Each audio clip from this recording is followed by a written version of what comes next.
Old horror movies carry a special atmosphere. The rough texture of the image, the long pauses between shrieks, and the way darkness itself seems to move. During the 1960s, filmmakers explored anxieties people could barely describe at the time, fears that would stay buried, evolve, and eventually return many years later. These films didn't only scare viewers, they predicted us. The danger wasn't a creature under the bed, but something far more intimate.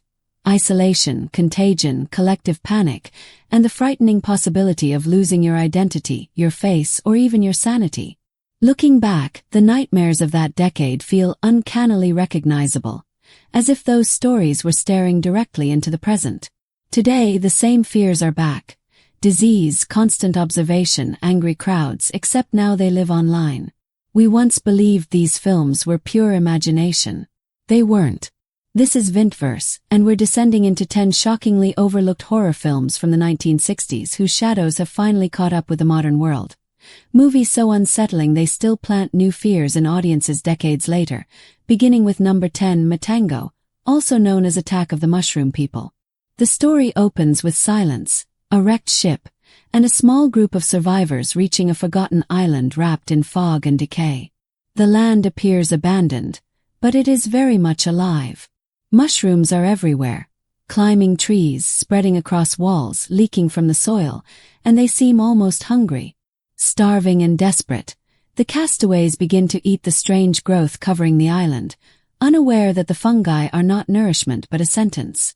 From the moment they consume them, something begins to fracture inside their minds and twist their bodies until nothing human remains. When it was released in 1963, its surreal imagery disturbed audiences, but today it feels like an ignored warning. Real scientists now investigate mind-altering fungi such as cordyceps-like parasites that hijack insects and reshape their behavior, turning them into moving shells. Yet the real terror of Matango is not only biological, it is emotional and psychological. Watching people you care about become unrecognizable, knowing you may be next. In an era shaped by pandemics, food shortages, and climate-driven illness, this forgotten Japanese nightmare feels uncomfortably possible. Number 9 is Horror Hotel, also known as City of the Dead. Imagine a small New England town drowned in fog and cut off from the rest of the world, its empty streets somehow aware of your presence. A young woman arrives while researching witchcraft legends and whispered rituals, and checks into a quiet inn run by a pleasant host whose unblinking stare never changes. As the mist thickens, she disappears. Beneath its simple mystery about students chasing folklore lies something far more disturbing, an entire community protecting evil and cult behavior hidden in everyday life. The townspeople are not afraid of witches. They are the witches. In 1960, this idea was unsettling. Today it mirrors a culture obsessed with secret groups and hidden power structures, where conspiracy theories spread instantly and true crime stories reveal horrors beneath perfect neighborhoods. The fear has shifted from monsters to neighbors and friendly faces. Number 8 is Eyes Without a Face, a film that doesn't attack with noise but with elegance and stillness. A masked figure drifts through the frame, nearly beautiful, almost gentle. The story follows a gifted but unstable surgeon who abducts young women in a desperate attempt to restore his daughter's disfigured face, performing cold, clinical experiments that feel more terrifying than any dungeon. Watching it now is even more disturbing because the world has finally caught up with its ideas. Cosmetic surgery is commonplace. Digital manipulation can replicate your appearance and voice, and our faces unlock devices, identify us in public spaces, and fuel advertising systems. The anxiety of having one's identity stolen or replaced has never been stronger. Even more chilling is the film's moral core. The monster is not the masked victim but the parent driven by obsessive love, fully convinced that his cruelty is justified. That dangerous logic echoes modern debates about bioethics, cloning, and human enhancement, asking where the pursuit of perfection becomes something monstrous. The film closes with a silent, masked figure wandering into the woods as white doves scatter like lost spirits, proof that some nightmares do not end loudly, but fade into quiet. Number 7 is Quiden. Its silence feels alive. Snowfall can be heard. Heartbeats seem amplified. And within that stillness, Something ancient observes from the shadows. The film presents 4 separate ghost stories drawn from Japanese folklore: betrayed warriors pursued by spirits, deadly snow women, blind musicians performing for the dead, and cursed encounters that unfold like painted nightmares. Every shot feels like artwork that stares back at the viewer. When it appeared in 1964, its exaggerated colors and dreamlike sets felt unnatural, as though the audience had stepped into a waking hallucination. Today, its influence can be felt in the modern revival of folk horror, seen in films such as The Witch, Midsommar, and Hereditary, all of which channel the same fear of tradition, taboo, and unseen forces watching from the forest. Yet Kwaidan also touches something deeper: the idea that trauma is inherited. Its story suggests that the past never releases its grip, and in a world reckoning with generational damage from war, displacement, and environmental collapse, that message feels painfully current. Number 6 is Oni Baba. The wind never rests, rushing through endless fields of reeds and carrying hunger, madness, and death. 2 women survive in a wasteland by ambushing wandering samurai, dragging them into the grass, stripping their armor, and throwing their bodies into a pit. They kill not out of hatred but to stay alive. There are no supernatural creatures here, only people stripped of morality by war and starvation. That is what makes it horrifying. Today, as fears of climate collapse, nuclear conflict, and food shortages dominate global conversation, its message feels prophetic. The film asks how far survival can push someone and answers further than we want to admit. Its most haunting image, a demonic mask that becomes fused to human flesh, becomes a symbol of what desperation and violence turn us into, until the mask of survival can no longer be removed. Number 5 is The Haunting. Something is deeply wrong with Hill House, not because of creaking floors or distorted hallways, but because the building itself seems aware and hungry. What begins as a scientific investigation into a supposedly haunted location becomes a slow psychological invasion. The house does not strike bodies. It invades minds, whispers secrets, and speaks in familiar voices. In 1963, when audiences were accustomed to visible monsters and blood, its reliance on suggestion, sound, and imagination was revolutionary. A door bends inward without noise. A hand is held in darkness that belongs to no one. Today, its terror feels strikingly modern. Mental health, trauma, and manipulation are now recognized as forms of horror in their own right. Hill House becomes a metaphor for everyday systems, social platforms, non-stop news, algorithm-driven feeds that quietly chip away at stability and peace of mind. By the end, the question remains: were there ever ghosts at all, or were they reflections of the people inside? And what does that reveal about the world we've constructed? Finally, number 4 is Black Sunday. The story opens with a woman bound to a stake, condemned as a witch, an iron mask driven into her face as blood pools beneath her eyes.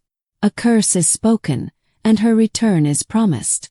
This gothic nightmare, directed by Mario Bava, follows the resurrection of the witch Asa, who seeks revenge on the descendants of those who destroyed her centuries earlier.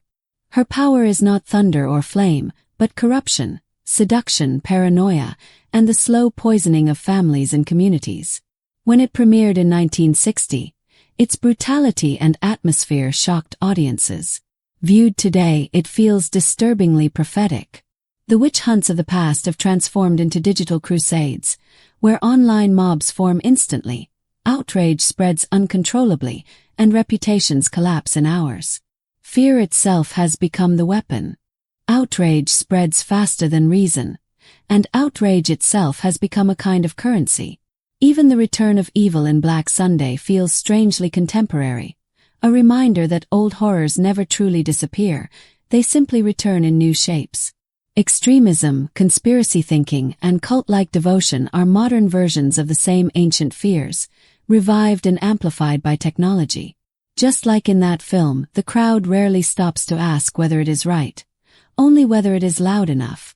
By the time its final, chilling moment arrives and a corpse-like face rises from the darkness, it becomes clear that the real horror is not the witch, but the endless pattern itself, the curse of history, and humanity's repeated need to burn new scapegoats in every era.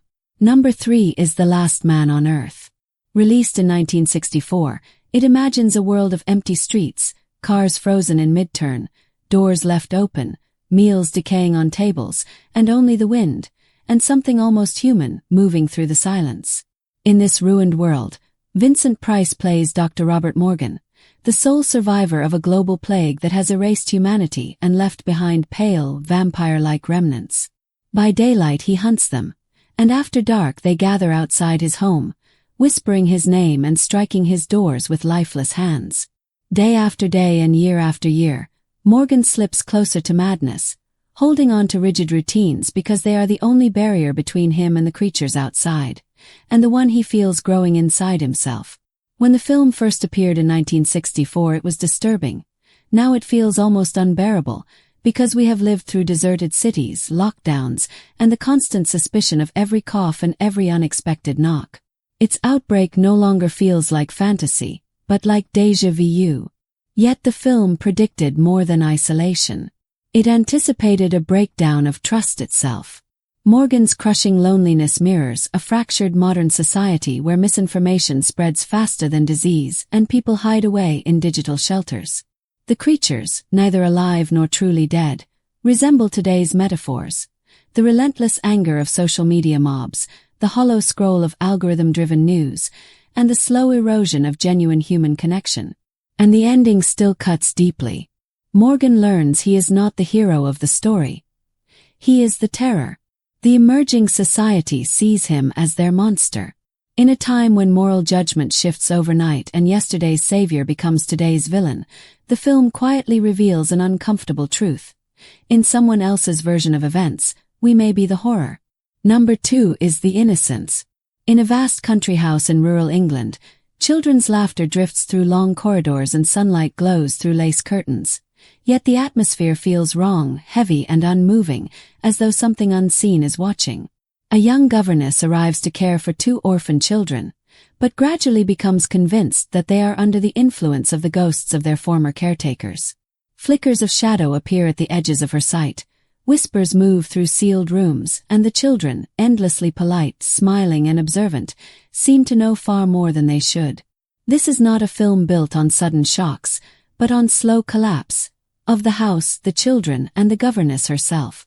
Its fear comes from uncertainty. Are the spirits real, or is her mind unraveling? By the final moments, there is no clear answer, and that lingering doubt is what haunts most deeply. For its time, this psychological ambiguity was revolutionary. It asks the same question we still struggle with today. Whom can we trust, authority, the media, or even our own perception? Its creeping suspicion mirrors a modern world in which reality itself feels unstable. The film also anticipates today's trauma-centered horror, seen in stories such as Hereditary and The Babadook, where supernatural terror and psychological collapse blend together. The governess's buried desires, fixation on purity, and deteriorating sanity echo contemporary anxieties about suppressed trauma and mental health. And the children, with their unsettling innocence, embody a fear that never disappears. Corruption where purity should exist. In a world shaped by algorithms influencing young minds and predators hiding behind screens, the story feels more prophetic than ever. Its quiet, shocking, and unresolved ending leaves a single suffocating idea behind. Sometimes the most terrifying ghosts are the ones we carry with us. Number 1 is Carnival of Souls. On a deserted highway, a car plunges into a river. 3 young women appear to die. Yet hours later, one of them emerges from the wreckage, trembling and unable to remember how she survived. From that moment forward, reality begins to decay. Mary Henry tries to resume a normal life, but something feels profoundly wrong.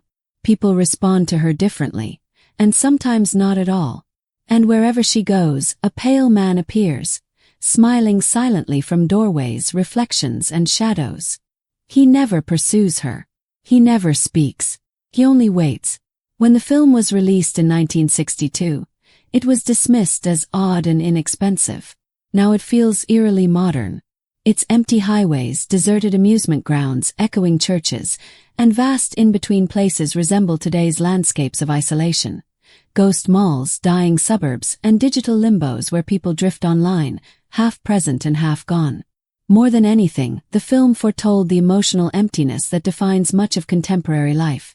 Endless scrolling, quiet numbness, and the sensation of observing our lives instead of truly living them. Mary's disconnection mirrors a world where artificial voices speak to us, algorithms anticipate our behavior, and yet real recognition is rare. When the final revelation arrives, when we finally understand where Mary has been all along, the film transforms from a ghost story into a reflection of modern existence itself. It becomes a story about us, about drifting through life like shadows, afraid that we may not be living at all. Some viewers will reject this choice for the top position, while others will find it flawless. But either way, Carnival of Souls deserves its place because it recognized who we would become long before we recognized ourselves. Share your thoughts in the comments. Which of these films have you watched? How did you feel when you first saw them, and how do you feel now? Each of these stories carries its own fear, its own silence, and its own unsettling truth. Even more than half a century later, their visions feel less like imagination and more like prophecy. The ghosts they created still walk among us. The monsters they warned us about are ourselves. And the fears they predicted are the ones we are living through today. This is Ventverse, where the past is not gone, only waiting. And if you want to explore more forgotten nightmares, subscribe and tell us which of these stories still follows you